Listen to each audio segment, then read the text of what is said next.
guys, Aaric here, bringing you guys another video on 964, and today I want to talk about the Tokyo Ghoul manga. Now, I know I'm not going to be the first person to say this. I know I'm not. I've heard this from a lot of people. And I guess I'm just adding to that fire when I say this.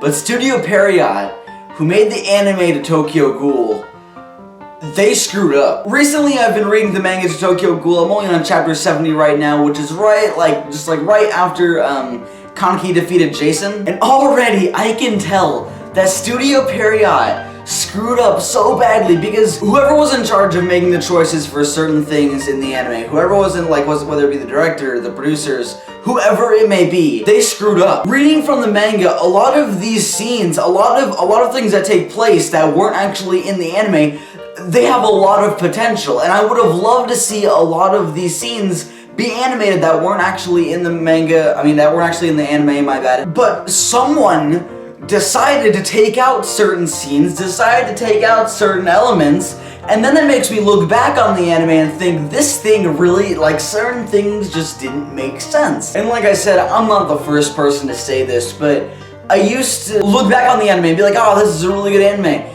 But now that I'm reading the manga and I'm understanding what people are saying, that they screwed up big time, I completely understand that because it really did. And that sort of upsets me because this has a lot of potential. Studio Pierrot must have looked through the manga, looked at the pictures, and then that was it. You know, I don't feel like they really even cared all that much. I feel like they just could have done such a better job with the source material, making it into an anime.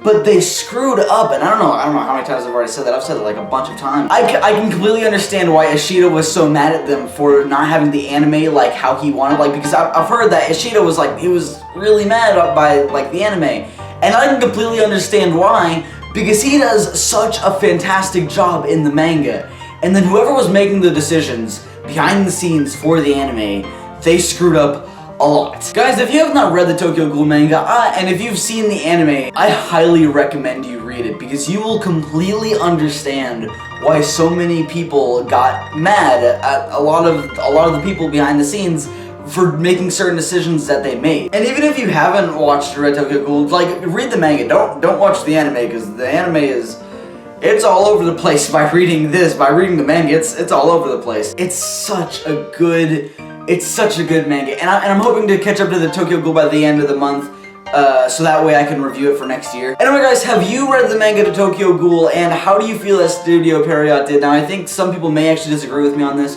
because it was faithful, but they just screwed up a lot. There were certain decisions that were made that I can tell that they made that weren't a good idea. Anyway guys, that's been it for this video. Please like, comment, and subscribe for some more videos. This is just one, and I'm out.